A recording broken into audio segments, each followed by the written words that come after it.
Hello दोस्तों, कैसे हैं आप लोग।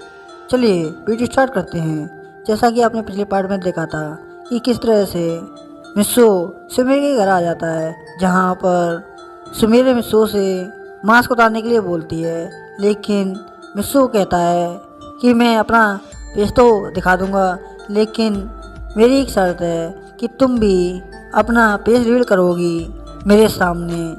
और मिस्सो की इस तरह की बात सुनकर सुमेर एकदम चौंक जाती है, लेकिन काफ़ी सोच समझने के बाद वह मान जाती है और अपना फेस रिवील कर देती है, जिसे देखकर मिस्सो काफ़ी शौक हो जाता है।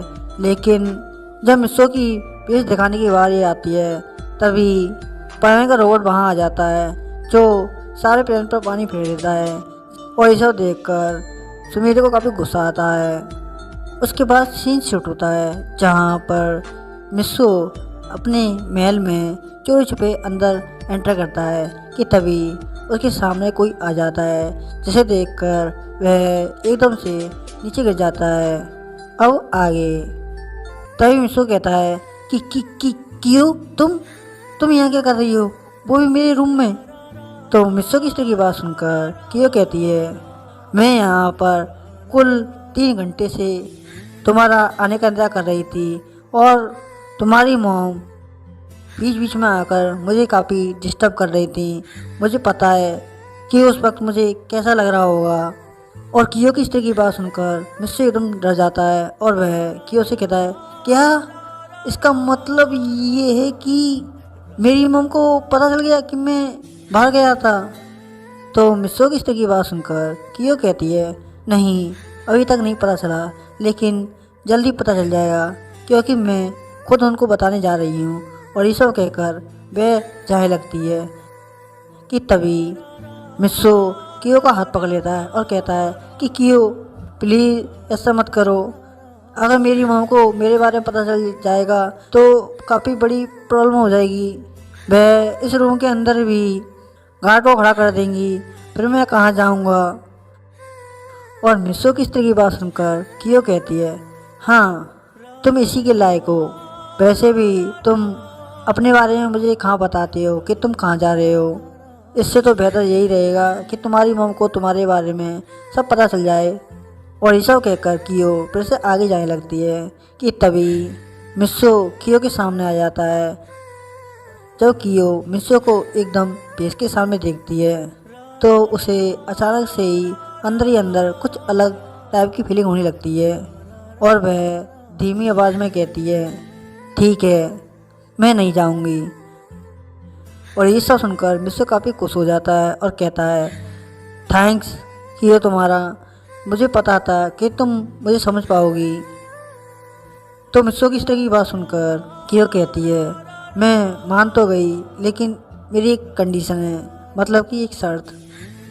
और कियो की इस तरह की बात सुनकर मिस्सो एकदम चौंक जाता है और कहता है, क्या तुम्हारी भी शर्त, ये क्या हो रहा है सभी लड़कियों को।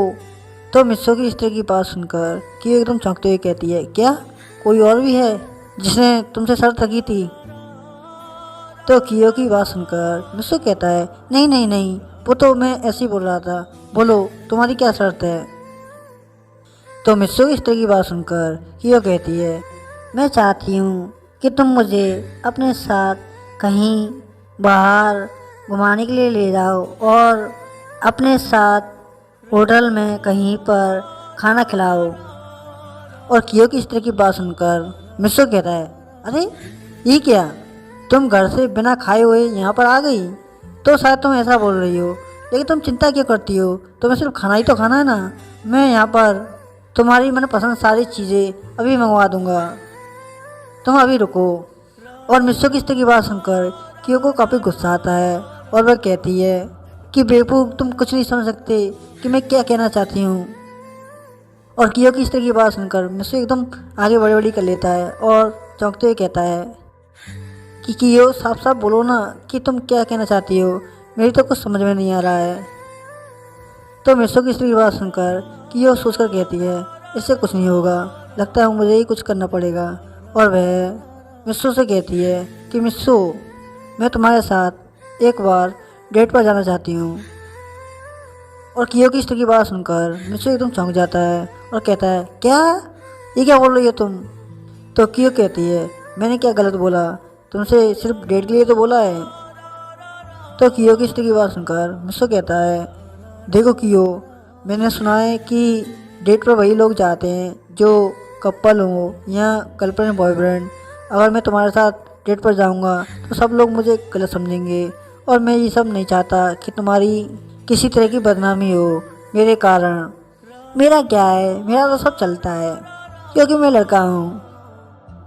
और मिस्सो की स्त्री की बात सुनकर कियो को काफ़ी गुस्सा आता है, और कियो गुस्से में कहती है, मैंने तुमसे पूछा है डेट पर जाने के लिए, तुम्हारी एडवाइस नहीं मांगी फ्री की। और कियो की स्त्री की बात सुनकर मिस्सो कहता है, अच्छा अच्छा बाबा, ठीक है, हम चलेंगे, लेकिन इसके लिए पहले मुझे अपनी मॉम से पूछना पड़ेगा कि वो मुझे कहीं पर बाहर जाने की परमिशन देती हैं या नहीं। और मिस्सो की स्त्री की बात सुनकर कियो काफ़ी खुश हो जाती है, और वह मिस्सो से कहती है कि तुम इसकी परवाह मत करो, तुम्हारे मॉम डैड को मनाना मेरे लिए चुटकियों का काम है। और ये सब कहकर वह कमरे के बाहर चली जाती है। और कियो के चले जाने के बाद मिस्सो कहता है, वाह क्या बात है, इससे तो मेरी मॉम को मनाना चुटकियों का काम लगता है, और एक मैं हूँ, मुझे कहीं पर भी जाने के लिए मॉम से परमिशन लेनी पड़ती है कि मैं कहाँ जाऊँ, पता नहीं मेरा क्या हुआ। और ये सब बोलकर वह भी सोने चला जाता है। उसके बाद सीन शूट होता है अगले दिन का।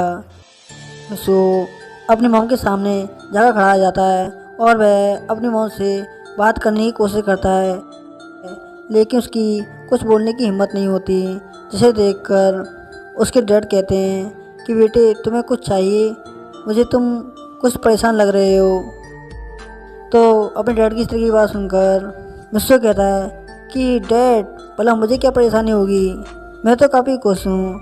और ये सब बोलकर वह अंदर बाहर जाने लगता है, जिसे आते जाते हुए देखकर कियो काफ़ी गुस्सा होती है, और वह मिस्सो को गुस्से से घूरने लगती है, जिसे देखकर मिस्सो डर जाता है, और वह हिम्मत करके बोलता है कि मॉम, मैं कियो के साथ बाहर जाना चाहता हूँ, और उसके साथ क्या बोलते हैं उसे डेट पर जाना चाहता हूँ। और मिस्सो की स्त्री की बात सुनकर उसकी मॉम एकदम चौंक जाती हैं और कहती हैं, क्या ये क्या बोल रहे हो तुम? कि तभी मिस्सो कहता है कि मॉम मैं नहीं बोल रहा, ऐसा क्यों बोल रही है मुझसे? और मिस्सो की स्त्री की बात सुनकर रानी गुस्से से कियो की तरफ देखने लगती हैं। कि तभी राजा कहता है कि सैन तुम जाओ कियो के साथ, मैं यहाँ पर सब कुछ संभाल लूँगा। और राजा की स्त्री की बात सुनकर रानी एकदम से चौंक जाती हैं, लेकिन राजा की स्त्री की बात सुनकर कियो काफ़ी खुश हो जाती है, और वह सैन को अपने साथ खुशी खुशी ले जाती है। उसके चले जाने के बाद रानी राजा से कहती है कि आपने क्या किया, उसे कियो के साथ क्यों जाने दिया? आपको पता है ना, वो इस तरह से अगर बाहर घूमेगा तो उसके लिए कितनी बड़ी परेशानी हो सकती है, मेरा मतलब कोई उसे पहचान नहीं ले। तो रानी की स्त्री की बात सुनकर राजा मुस्कुराते हुए कहता है, तुम्हें हमेशा इस बात की फिक्र बनी रहती है ना कि तुम्हारा बेटा सैन कहीं तुम्हें छोड़कर नहीं चली जाए, इसलिए तुम इसकी बिल्कुल फिक्र मत करो, मैंने उसे सोच समझकर कियो के साथ भेजा है। और राजा की स्त्री की बात सुनकर रानी कहती है कि मैं अभी भी कुछ नहीं समझी, आप क्या कहना चाहते हैं? तो रानी की स्त्री की बात सुनकर राजा कहता है कि कियो सैन को पसंद करती है, इसलिए मैंने उसे कियो के साथ जाने दिया।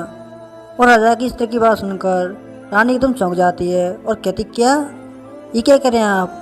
तो राजा कहता है, हाँ, कियो उसे शुरू से ही पसंद करती है, जब से वो हम सबको मिला है उसे तो ये भी नहीं पता कि सैन हमारा बेटा है या नहीं, लेकिन जो भी हो ये सब हमारे लिए काफ़ी अच्छा है, क्योंकि कियो मेरी दोस्त की बेटी है, इससे हम दोनों की दोस्ती रिश्तेदारों में बदल जाएगी, और तुम्हारा बेटा हमेशा तुम्हारे पास ही रहेगा। क्यों, कैसी रही? और राजा की स्त्री की बात सुनकर रानी काफ़ी खुश हो जाती है। उसके बाद सीन शूट होता है, जहाँ पर पलायन का रोबोट पाको के बताए हुए एड्रेस पर पहुँचता है, जहाँ पर सैन का महल होता है, मतलब कि मिस्सो का। और जब वह महल के अंदर घुसने का ट्राई करता है तो महल के पहरेदार उसे अंदर जाने से रोक लेते हैं और उससे कहते हैं कि आप जो भी हो आप अंदर नहीं जा सकते। और ये सब सुनकर रोबोट को काफ़ी गुस्सा आता है, लेकिन वह चाहकर भी कुछ नहीं कर पाता और वह सबके सामने ऐसे ही जाने का ड्रामा करता है, जिसे जाते हुए देखकर महल के पहरेदार अपनी अपनी बातों में लग जाते हैं, जिसका फायदा उठाकर रोबोट महल में अंदर चला जाता है और वह चारों तरफ देखता है कि तभी राजा रानी एक दूसरे से बात करते हैं और वह कहते हैं कि सैन तो कियो के साथ चला गया ना डेट पर, तो आज रात का खाना उसके लिए बनाकर क्या करेंगे। और ये सब सुनकर एकदम रोबोट चौंक जाता है और उसे पता चलता है कि मित्सु कियो के साथ डेट पर बाहर घूमने गया है और इसलिए वह पूरी स्पीड के साथ वहाँ चला जाता है जहाँ पर कियो और मित्सु एक साथ गए थे।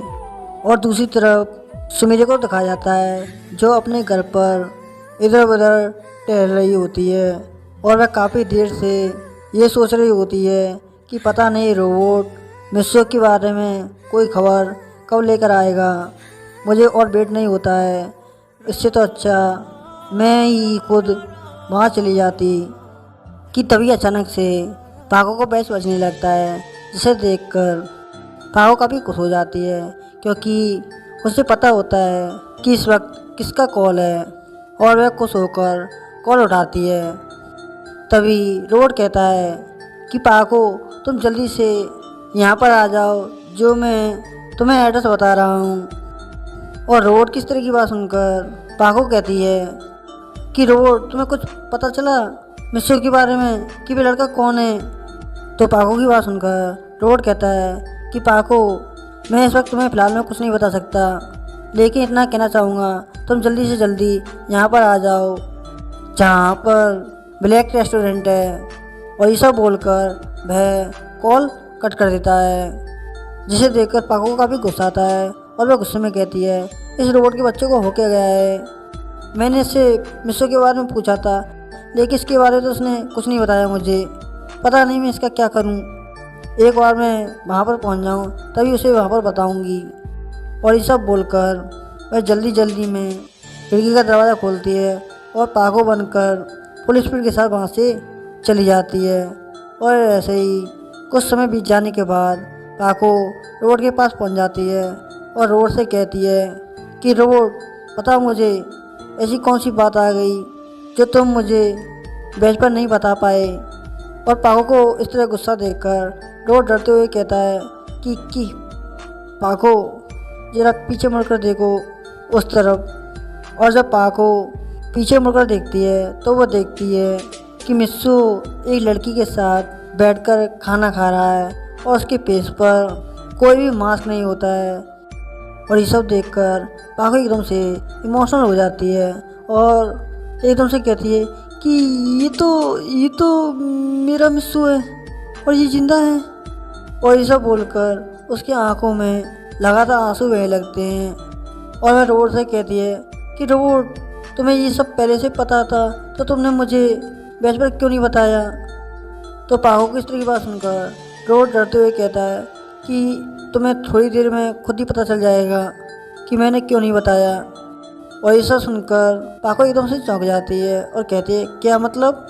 तो रोबोट कहता है जरा तुम पीछे मुड़कर देखो, अभी अभी तुम्हें पता चल जाएगा कि मैंने क्यों नहीं बताया। और जब पाको पीछे मुड़कर देखती है तो वह देखती है कि वह लड़की वह खुद अपने हाथ से मित्सु को खाना खिलाती है।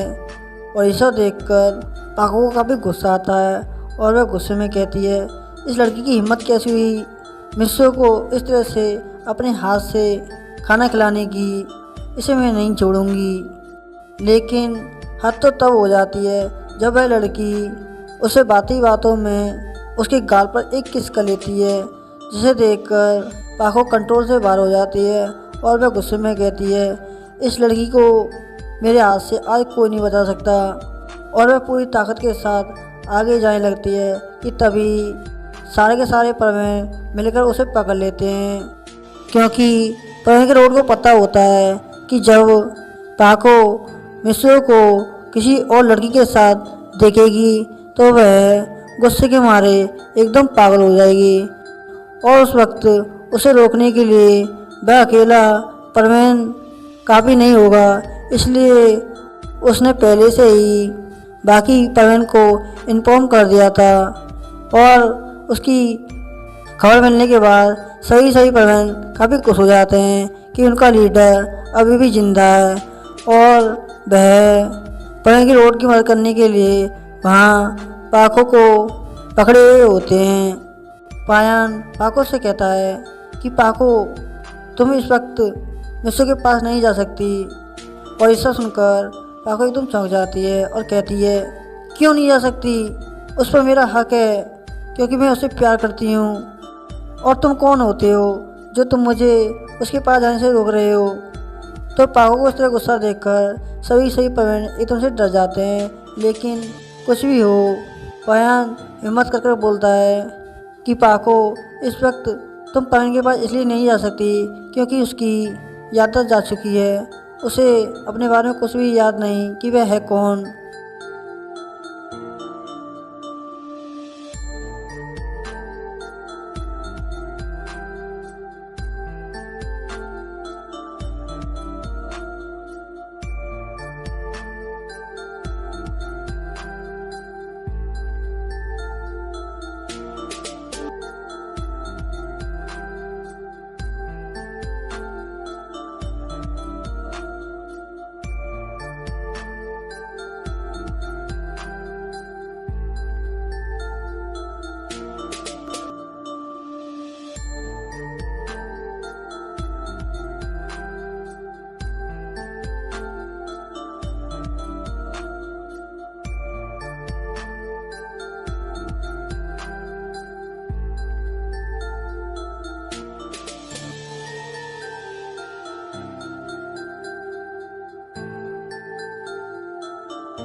और इसी के साथ ये पार्ट नहीं समाप्त होता है। अगर आपको ये वीडियो अच्छी लगे तो चैनल को कमेंट एंड सब्सक्राइब करना ना भूलें। Okay, good bye, sayonara.